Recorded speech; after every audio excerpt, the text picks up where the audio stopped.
ভাৰতত বঙালী মানুহৰ কি ইতিহাস আছে বা আছিল সেই বিষয়ে কেইগৰাকীমান দাদাই বা ভাইটিয়ে ভিডিঅ' বনাই বৰ বেয়াকে কৈছে আৰু যে একো নাই।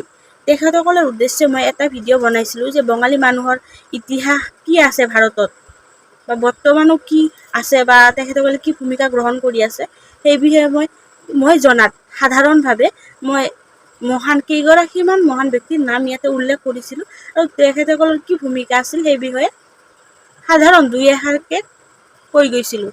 সেই ভিডিঅ'টোৰ পৰা মোক কেইগৰাকীমান বয়স্ক বা এনেকুৱা কমেণ্ট কৰিব নালাগিছিল, তেখেতসকলে মোক এনেকৈ কমেণ্ট কৰিছে অসমত থাকি এইবিলাক নচলিব। মানে মই খুৰা আৰু দাদা আপোনালোকক কৈছোঁ যে মই কি চলাইছোঁ, মানে কি ক'ব বিচাৰিছে আপোনালোকে জানা নাছিল, হয়তো নাজানিবও পাৰে, ডাঙৰ কথা নহয়। আপুনি যে চব কথা জানিব বা জানিবই লাগিব বা আপুনি হয়তো চেষ্টা কৰা নাই সেইকাৰণে নাজানে, জানা নাছিল। মই মাত্ৰ আপোনাক জনাই দিছোঁ যে আছে, ভূমিকা আছে। ইয়াৰ পৰা আপোনাৰ এনেকুৱা নিগেটিভ ৰিয়েকশ্যন বা মোক বেয়াকৈ ক'ব লগাটো একো নাই ন। আপুনি যিহেতু সুধিছে, মই জানো যিহেতু সেইকাৰণে মই কৈ দিছোঁ। মই আগতেও এটা কথা কৈছোঁ যে কোনো এটা দেশত কোনো এটা জাতি বা কোনো এটা ধৰ্ম বা কোনো এটা ভাষাই এটা দেশ গঠন কৰিব নোৱাৰে। ইয়াত বিভিন্ন ধৰ্ম, জাতি, ভাষা-ভাষীৰ লোকৰ ইতিহাস আছে আৰু ইতিহাসৰ পৰা এখন দেশ গঠন হৈছে। তেওঁলোকৰ বিশেষ কৰ্ম বা ত্যাগৰ দ্বাৰাই এখন দেশ গঠন হৈছে। সেইকাৰণে আমি ইয়াতে বসবাস কৰিব পাৰিছোঁ। সেইকাৰণে যি মুখেদি আহে সেইবিলাক কথা ইয়াতে মানুহক উদ্দেশ্য কৰি কোৱাটো ঠিক নহয়। যিয়ে নহওক সেইবিলাকত লাগি থাকি লাভ নাই। আজি ৰাজা ৰামমোহন ৰায়ৰ বিষয়ে আমি ইয়াতে দুই এষাৰ জানিবলৈ চেষ্টা কৰিম। ৰাজা ৰামমোহন ৰায় কোন আছিল? ভাৰতত হিন্দু সমাজত সতীদাহ প্ৰথা নামে এটি মধ্যযুগীয় নিষ্ঠুৰ বৰ্বৰ প্ৰথাৰ প্ৰচলন আছিল।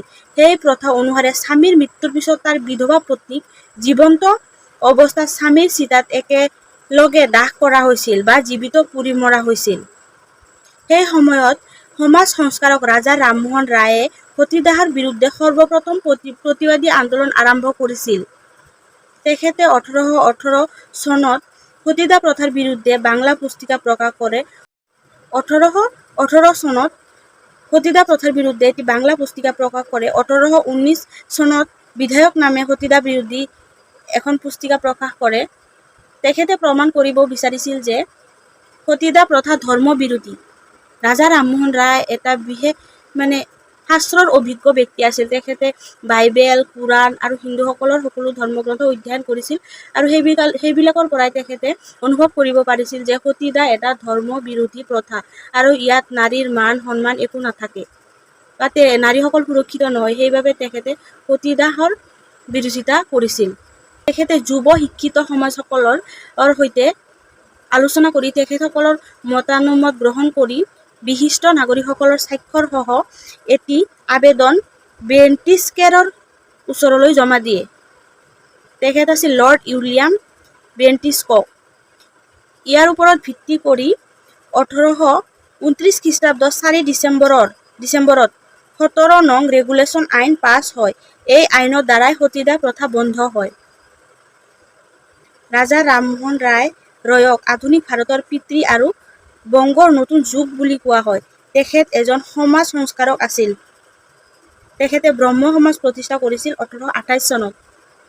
তেখেতে বাল্য বিবাহৰ বিৰোধিতা কৰিছিল, ধৰ্মীয় অন্ধবিশ্বাসত বিৰোধিতা কৰিছিল, বিধৱাৰ পুনৰ বিবাহত সমৰ্থন কৰিছিল। তেখেতে সেই সময়তে যৌতুক প্ৰথাৰ বিৰোধিতা কৰিছিল। সেই সময়তে তেখেতক দিল্লীৰ মোগল সাম্ৰাজ্যই ৰাজা উপাধি প্ৰদান কৰিছিল। তেখেতে বেদ আৰু উপনিষদক সংস্কৃতৰ পৰা বাংলা, হিন্দী আৰু ইংৰাজী ভাষালৈ অনুবাদ কৰিছিল। সেই সময়তে ইমান ডাঙৰ মহান কাম কৰি সমাজৰ বাবে, মহিলাসকলৰ বাবে, কুসংস্কাৰৰ বাবে ইমান ডাঙৰ আৰু বিৰোধী কাম কৰি থৈ গৈছিল, ভালৰ বাবে বিৰোধিতা কৰি থৈ গৈছিল। যিবোৰ কাম তেখেতে কৰি থৈ গৈছে সেইবোৰ কাম বৰ্তমান সময়তো আমি অনুসৰণ কৰি চলিবলৈ বাধ্য বা চলি আছোঁ বৰ্তমান সমাজে। এই মহান ব্যক্তিজনৰ জন্ম হয় 1772 চনৰ 22 মে তাৰিখে ৱেষ্ট বেংগলৰ হুগলী জিলাৰ ৰাধানগৰ গাঁৱৰ এটা বেংগলী সম্ভ্ৰান্ত পৰিয়ালত। দেউতাকৰ নাম ৰমাকান্ত আৰু মাতৃৰ নাম আছিল তাৰিণী।